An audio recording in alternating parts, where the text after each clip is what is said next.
चलो देखिए question number 125. If A is a non-singular matrix and B is a square matrix, if A is a non-singular matrix, यानी A inverse exists and B is a square matrix, then determinant of A inverse into B into A is equal to निकालना है. ठीक है, अब देखते हैं इसको कैसे निकालना है. इज इक्वल टू डिटर्मिनेंट जो है इसको लिख सकते हैं हम determinant of A inverse into determinant of B into determinant of A. और हमें पता है डिटर्मिनेंट ऑफ ए इनवर्स होता है 1 upon determinant of A into determinant of B into determinant of A. तो ये डिटर्मिनेंट ए कैंसिल होगा तो ये आएगा डिटर्मिनेंट ऑफ बी. यानी for any matrix A and B when A inverse exist determinant of A inverse into B into A is nothing but determinant of A. As a property भी आप इसको याद रख सकते हैं. Next 125 126 A into matrix 3 2 1 1 is equal to matrix 5 3 2 2. तो आपको निकालना है A inverse is equal to A inverse निकालना है. पहले A निकालते हैं फिर A इनवर्स निकालते हैं. जैसे इसके इनवर्स से हम पोस्ट मल्टीप्लाई करेंगे तो A इज इक्वल टू क्या आएगा, ये मैट्रिक्स आएगा 5 3 2 2 इनटू दिस मैट्रिक्स 3 2 1 1 और इसका आएगा इनवर्स. समझ में आ रहा है कि ये स्टेप याद रखो. मैंने क्या किया, इसके इनवर्स से पोस्ट मल्टीप्लाई किया दोनों इक्वेशन को. तो इसको जब इसके इनवर्स से मल्टीप्लाई करेंगे तो ये I हो जाएगा, यानी इधर सिर्फ A रहेगा और इधर ये इनवर्स आएगा. अब इसका इनवर्स फाइंड करेंगे. It is nothing but 5 3 2 2 into this matrix. इसके डिटरमिनेंट की वैल्यू 3 माइनस 2 1, तो नहीं लिखा तो भी चलेगा. इसके इंटरचेंज करो 1 3, इसके साइन चेंज करो माइनस 2 माइनस 1. समझ में आ रहा है. तो चलो प्रोडक्ट ले लेंगे. A इज इक्वल टू क्या आएगा, देखिए 5 माइनस 3 यानी आएगा 2 माइनस 10 प्लस 9 आएगा माइनस 1, 2 माइनस 2 आएगा 0 और माइनस 4 प्लस 6 यानी आएगा 2. अब इसका इनवर्स निकालेंगे. A inverse is equal to 1 upon determinant of A यानी 1/4 इनटू दिस मैट्रिक्स. इनको इंटरचेंज करना है यानी कुछ भी चेंज नहीं होगा और इनके साइन चेंज करना है यानी यहाँ पे 1 आएगा, यहाँ पे 0. तो आपका आंसर आएगा 1/4 इंटू 2102. 1/4 इंटू 2102, ये ऑप्शन डी में करेक्ट ऑप्शन है. तो 126 का आंसर आएगा डी. समझ में आ रहा है आपको. तो चलो आगे चलेंगे क्वेश्चन नंबर 127 की तरफ. 127 में क्या दिया है देखो. A is a matrix 3 0 0 0 3 0 0 0 3 और आपको फाइंड करना है determinant of A into determinant of adjoint of A. अब determinant of adjoint of A क्या होता है, ये डिटर्मिनेंट A तो जैसे कि वैसा into determinant of adjoint of A, ये होता है determinant of A raise to n-1 यानी 3 - 1. तो ये आएगा is equal to determinant of A into determinant of A whole square. तो दोनों का प्रोडक्ट करने के बाद ये आएगा determinant of A whole cube. अब A का डिटर्मिनेंट क्या आएगा, डिटर्मिनेंट ऑफ A आएगा 3 इंटू 3 इंटू 3 यानी 3 क्यूब. तो ये क्या बनेगा 3 क्यूब का क्यूब यानी 3 का रेज टू होगा 9. 3 रेज टू 9 ये आंसर आएगा आपका. चेक कर लीजिए, option C is your correct option. इसमें थोड़ा भी कंफ्यूजन मत रखिए. जब भी आपको ये प्रॉपर्टीज याद नहीं आती है तो पहले प्रॉपर्टीज बार बार पढ़ो. Properties of adjoint, properties of inverse, properties of transpose of matrix और properties of determinant of matrix. ये सभी प्रॉपर्टीज आपको हमेशा याद रखना जरूरी है. Then question 128. क्वेश्चन नंबर 128 में क्या दिया है, A is a matrix 3 minus 3 4, 2 minus 3 4 और 0 माइनस 1 1। इसमें ए इनवर्स निकालना है इज इक्वल टू, और ऑप्शंस दिए हैं ए स्क्वायर, ऑप्शन बी है ए रेज टू 4, ऑप्शन सी है ए, ऑप्शन डी है ए रेज टू 3। अब ये वाला क्वेश्चन जो है इसको स्पेशली याद रखिए, इसका आंसर ए क्यूब आने वाला है, क्योंकि हम 10-20 सालों से सॉल्व कर रहे हैं, ठीक है। लेकिन इसके लिए टाइम ही देना पड़ेगा आपको, या तो आप मैट्रिक्स याद रख के इसका आंसर याद रखो, नहीं तो इसको सॉल्व करके ही देखना है। ए इनवर्स पहले निकालना है, फिर ए स्क्वायर ए क्यूब निकालना है। पहले ए इनवर्स निकालते हैं। चलो देखिए, ये ऑप्शन चेक करने हैं हमें। पहले ए इनवर्स निकालेंगे। A inverse is equal to this matrix. चलो ए इनवर्स निकालते समय हमें एडजॉइंट निकालना पड़ता है। डिटरमिनेंट की वैल्यू हम यहां पे निकालेंगे 1 डिटरमिनेंट जो भी है, लेकिन पहले एडजॉइंट निकालते हैं। एडजॉइंट निकालने के लिए इसका पहला रो और पहला कॉलम छोड़ दो। छोड़ने के बाद क्या आएगा देखिए, -3 प्लस 4 यानी आएगा +1, यहां पे आएगा +1 पहला एलिमेंट। यानी इसका आंसर ए तो नहीं हो सकता, ए आने के लिए यहां पे 3 आने को होना था, लेकिन ये 1 आया, इसका मतलब इसका आंसर ए तो नहीं हो सकता। चलो दूसरे एलिमेंट के लिए जाएंगे। इसका फर्स्ट रो और सेकंड कॉलम छोड़ दीजिए। फिर आएगा 2 - 0 2, साइन चेंज करके यहां पे आएगा -2। फर्स्ट रो थर्ड कॉलम छोड़ दीजिए, -2 - 0 यहां पे आएगा -2। अब हम जैसे ये 3 एलिमेंट फाइंड करते हैं, इसके डिटरमिनेंट की वैल्यू चेक करेंगे। 3 × 1 3, -3 × -2 +6 और 4 × -2 -8। 3 + 6 -8 यानी 1, तो इसके डिटरमिनेंट की वैल्यू आने वाली है 1। आगे फाइंड करते हैं दिस एलिमेंट। सेकेंड रो और फर्स्ट कॉलम छोड़ दो, सेकेंड रो और फर्स्ट कॉलम छोड़ दो। -3 + 4 यानी यहां पे आएगा 1, साइन चेंज करके होगा -1। फिर सेकेंड रो सेकेंड कॉलम छोड़ दो, सेकेंड रो सेकेंड कॉलम छोड़ दो। 3 - 0 यहां पे आएगा 3। सेकेंड रो थर्ड कॉलम छोड़ दो, -3 - 0 -3, साइन चेंज करके आएगा 3। थर्ड रो फर्स्ट कॉलम छोड़ दो, -12 + 12 ये आएगा 0। थर्ड रो सेकेंड कॉलम छोड़ दो, 12 - 8 ये आएगा 4, साइन चेंज करके आएगा -4। और थर्ड रो थर्ड कॉलम छोड़ दो, -9 + 6 यानी ये आएगा -3। तो ये आपका इनवर्स बन गया, लेकिन इनवर्स ए के साथ तो मैच नहीं होता। अब हम ए स्क्वायर निकालेंगे। ए स्क्वायर यानी आपको इसी मैट्रिक्स को 3 - 3 4, 2 - 3 4, 0 - 1 1, इसी को हमें मल्टीप्लाई करना है सेम मैट्रिक्स 3 - 3 4, 2 - 3 4 और 0 - 1 1 से, तो हमें ए स्क्वायर मिलेगा। तो देखिए ए स्क्वायर क्या आता है। First row into first column, 9 - 6 3 -0 is 3, a square.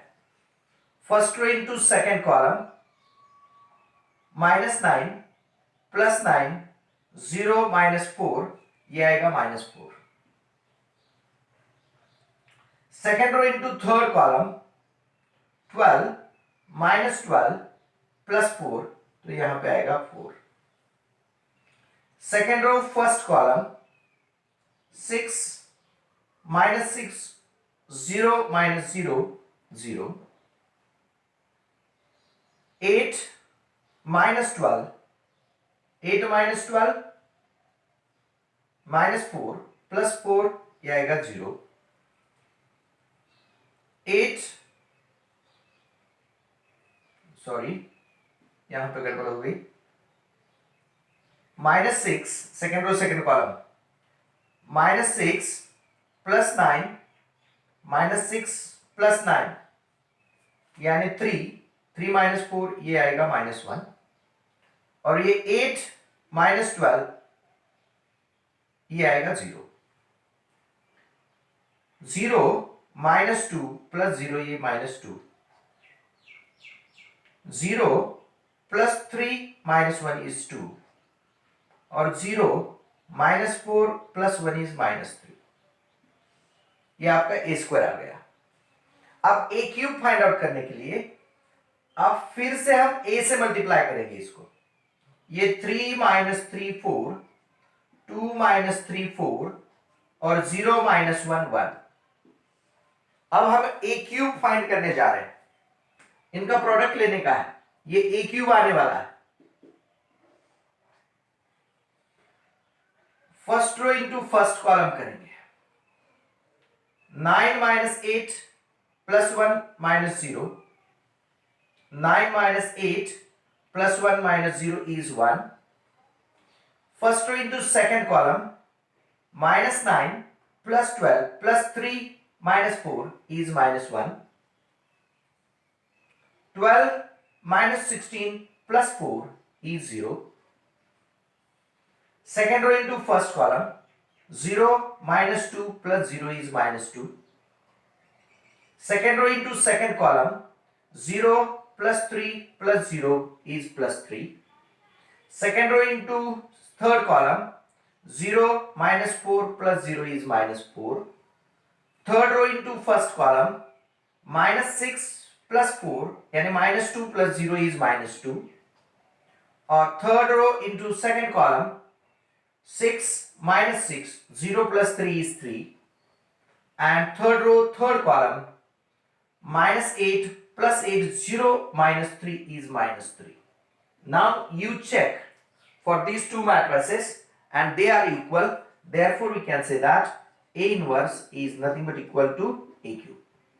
अब इसके लिए आप बोलेंगे कि 10 मिनट लग गए सर, लगने दो। ऐसा एक आधा ही क्वेश्चन होता है जिसमें टाइम लगने वाला है, लेकिन उसके लिए दूसरा कोई ऑप्शन नहीं है। इसको हमें ट्रायल एंड एरर मेथड से ही जाना पड़ेगा। इसका ए इनवर्स भी निकालना पड़ेगा और ए स्क्वायर ए क्यूब भी निकालने पड़ेंगे और चेक करना पड़ेगा।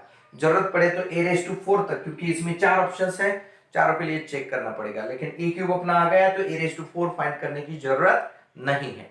ठीक है, चलो आगे चलेंगे नेक्स्ट क्वेश्चन की तरफ।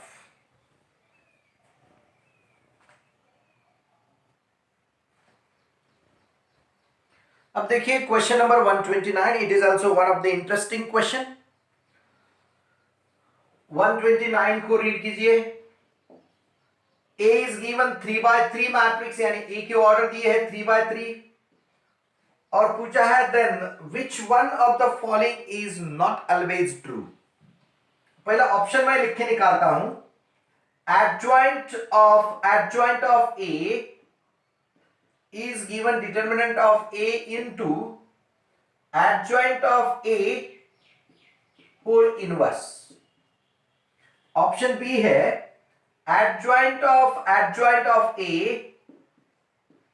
is equal to determinant of A whole square into adjoint of A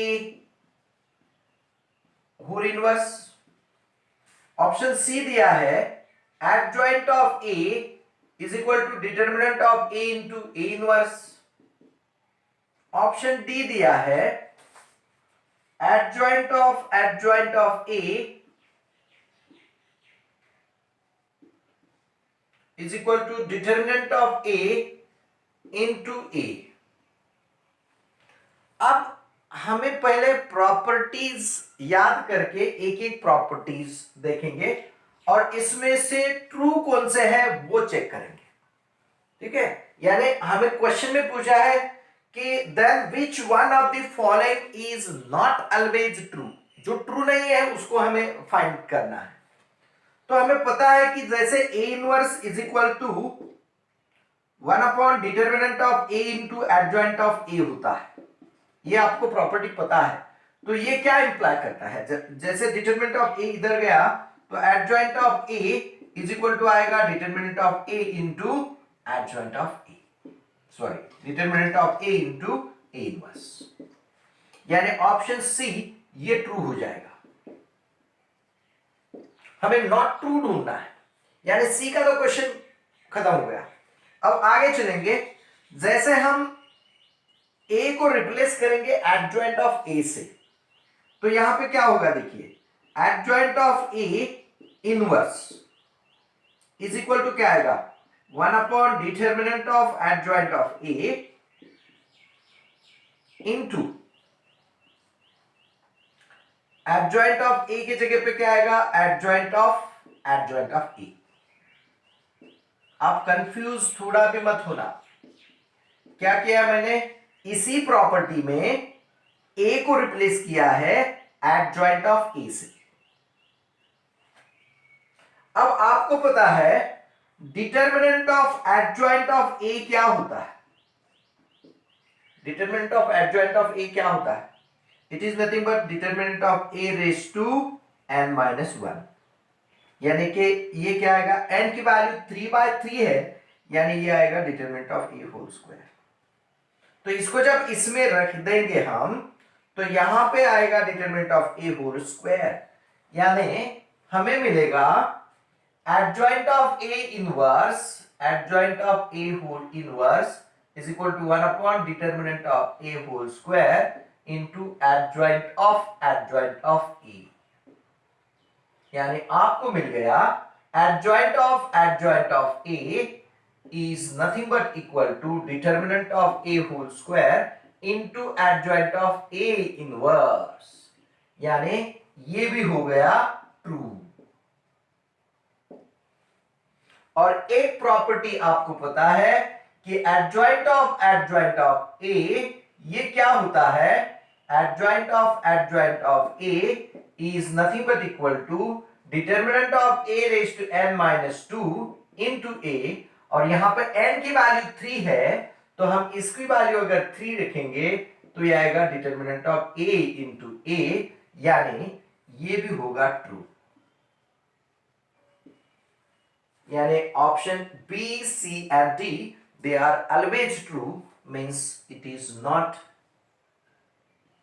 not always true, यानी आपका आंसर होगा A option is correct option. समझ में आ रहा है आपको? तो चलो आगे चलेंगे क्वेश्चन नंबर 130 की तरफ।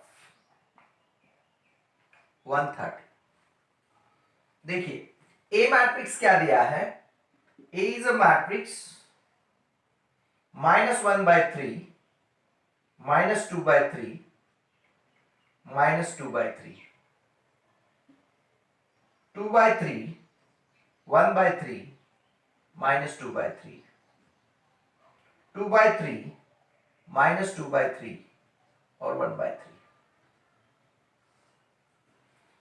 is written as aij of order 3/3. Then for all I and j, cofactor Cij, cofactor capital Cij of aij is such that, इसमें ऑप्शंस ऑब्जर्व करना बहुत जरूरी है। जैसे ऑप्शन ए में दिया है कि Cij और Aij सेम होता है, ऑप्शन बी में दिया है कि Cij is equal to -Aj, option C में दिया है कि Cij is nothing but equal to, sorry ये यहां पे Aj दिया है, Cij is nothing but Aij, and option D में दिया है Cij is nothing but Aij whole square.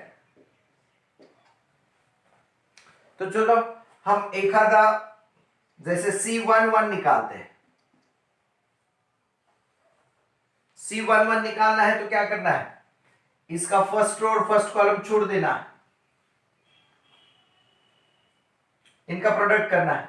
तो क्या करेंगे, इसका प्रोडक्ट ये आएगा 1/9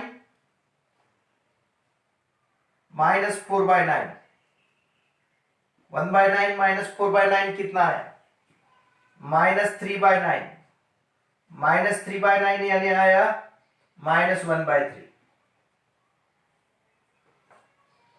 -1/3 आया।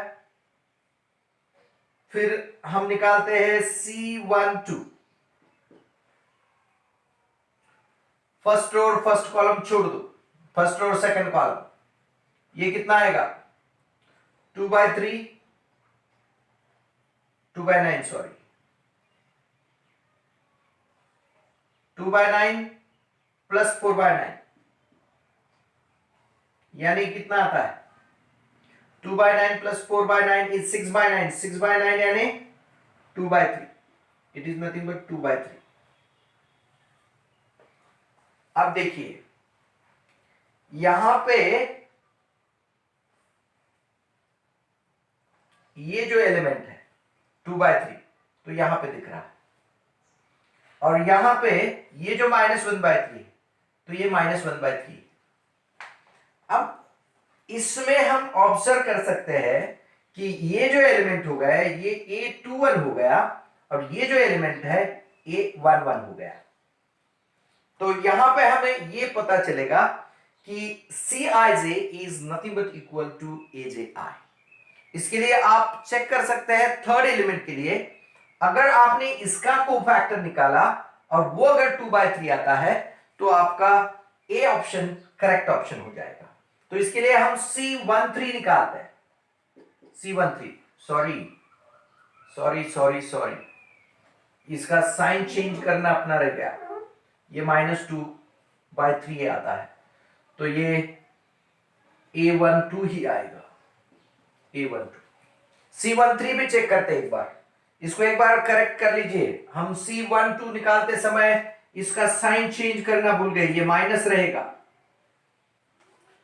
C13 में हमें साइन चेंज करने की जरूरत नहीं, फर्स्ट रो और थर्ड कॉलम छोड़ दो, -4/3 -4/9 और -2/9 यानी ये डेफिनेटली आएगा -2/3, यानी हर एलिमेंट का कोफैक्टर वही आ रहा है, मींस आपका answer C is correct, Cij is equal to Aij। एक बार फिर से करके देखो आप, Cij और Aij एकदम इक्वल आ रहे हैं, हर एलिमेंट का कोफैक्टर वही एलिमेंट वापस आता है, ठीक है, चेक कर लीजिए आप। तो आगे चलेंगे 131 की तरफ।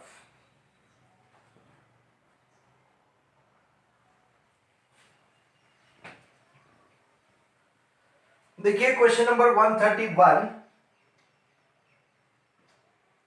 x plus y plus z is given 3, x plus 2y plus 3z is given 4 और x plus 4y plus 9z is given 6, और हमें फाइंड करने हैं x और y के वैल्यूज। तो x और y के वैल्यूज फाइंड करने के लिए हम इस इक्वेशंस में से z को एलिमिनेट करके x और y के दो इक्वेशंस बनेंगे। जरूरी नहीं कि मैट्रिक्स में हम इसको सॉल्व करें तो मैट्रिक्स फॉर्म ही यूज करना चाहिए, इसके लिए आपको dx dy dz सभी निकालना पड़ेगा, एटलीस्ट d dx और dy इतने तो निकालने पड़ेंगे। तीन डिटरमिनेंट सॉल्व करने से अच्छा है कि इसको दो इक्वेशंस बना दो x और y के। जैसे इक्वेशन फर्स्ट में से मैंने z की वैल्यू निकाली 3 - x - y और उसको इक्वेशन सेकेंड में रखा, तो ये इक्वेशन बनेगा x + 2y plus 3 into bracket 3 - x - y is equal to 4, तो ये बनेगा x + 2y plus 9 - 3x - 3y is equal to 4, तो -2x - y is equal to आएगा -5, यानी 2x + y is equal to आएगा 5। इसको बोलेंगे हम इक्वेशन फर्स्ट, और ये सेम वैल्यू हम इस इक्वेशन में डालेंगे तो हमें मिलेगा x + 4y plus 9 into bracket 3 - x - y is equal to 6, तो ये आएगा x + 4y plus 27 - 9x - 9y is equal to 6, तो ये मिलेगा -8x - 5y is equal to -21।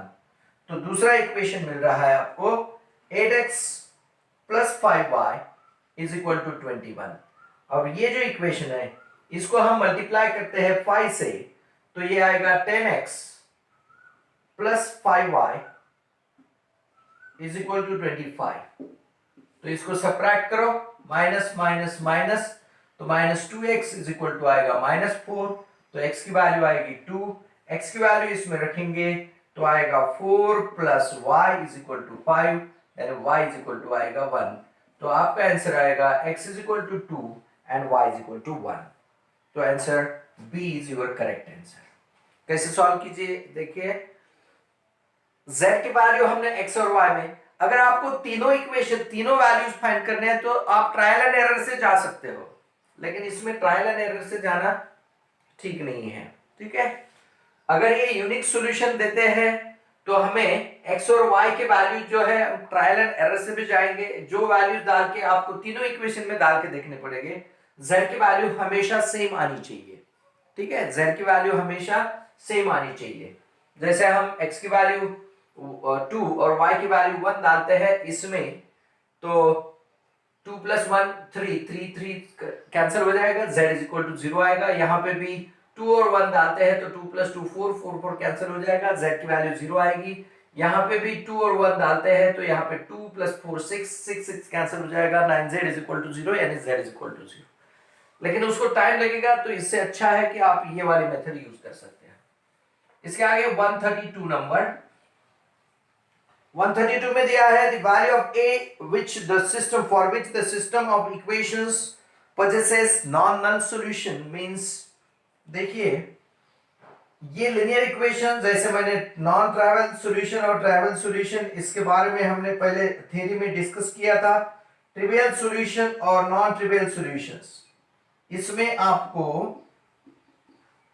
x plus Y plus Z is equal to 0, तो a की value find करनी है, यानी if it has non-null solution then we can say that determinant obtained by its coefficients is nothing but equal to 0, यानी a11 1a1 111 is nothing but equal to 0। तो इसको solve कर लेंगे। जैसे हम पहले इसमें r1 माइनस r3 अगर करते हैं तो हमें यहाँ पे ये डिटर्मिनेंट मिलेगा, डिटर्मिनेंट a माइनस 1 0 0, फिर 1a1 और 111 इज इक्वल टू 0। तो यहाँ पे a minus 1 into bracket a minus 1 is equal to 0, तो a minus 1 whole square is equal to 0 आएगा, तो a की वैल्यू आएगी 1। तो a is equal to 1 is your correct answer, option is A. इसके बाद क्वेश्चन नंबर 133 में same question है। इक्वेशंस दिए हैं 3x minus 4y plus 2z is equal to -1, फिर 2x plus 3y plus 5z is equal to 7, और third equation दिया है x plus z is equal to 2। इसमें वैल्यू ऑफ x फाइंड करनी है, x की वैल्यू फाइंड आउट करनी है, तो हम पहले z इज इक्वल टू निकालेंगे 2 माइनस x,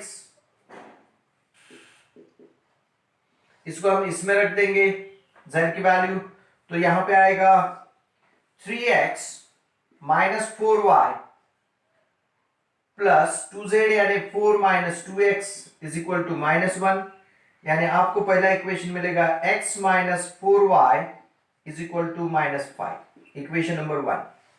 अब सेम इक्वेशन सेम वैल्यू हम इसमें डालेंगे, तो 2x plus 3y plus 10 minus 5x is equal to आएगा 7, तो यहां पे मिलेगा हमें -3x plus 3y is equal to -3।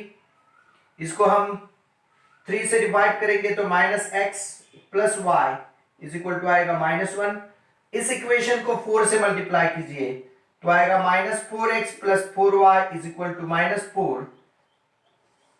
इनके एडिशन कर दीजिए तो यहां पे आएगा -3x इज इक्वल टू -9, तो it implies x is equal to 3, तो x की वैल्यू 3 आ जाएगी।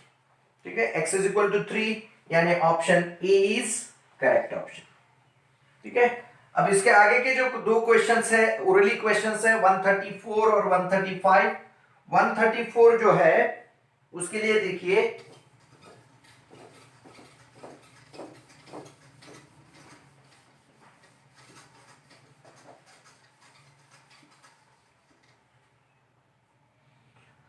134 में trace of matrices A, trace of A, it is given 20 and trace of B, it is given -8 और आपको पूछा है trace of A plus B is equal to, तो trace of A plus B होता है trace of A plus trace of B, तो ये आएगा 20 -8, तो आपका आंसर आएगा 12 simply. Trace of A plus B is always trace of A plus trace of B, that is answer is 12. C is your correct answer। और 135 में trace of matrix A is given 5 और आपको निकालना है trace of 3A, तो ये simply आएगा 3 into trace of A, that is nothing but 3 into 5, आपका आंसर आएगा 15। Properties of trace of matrix आप देख लीजिए, आपको आंसर मिल जाएंगे, तो इसका आंसर सी आया 15। यहां पे अपना जो क्वेश्चंस है वो खत्म होते हैं।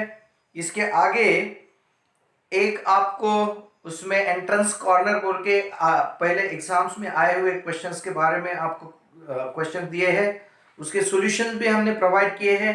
उसमें अगर कहीं पे आपको डाउट लगता है तो मुझे जरूर पूछिए। और यहाँ पे हम मैट्रिक्स की जो सीईटी पार्ट है वो खत्म होता है, इसकी प्रैक्टिस आप जरूर कीजिए और जो भी एग्जाम्स आप अगले दिनों में दोगे उसके लिए अच्छे से प्रिपेयर कीजिए। ठीक है, थैंक यू।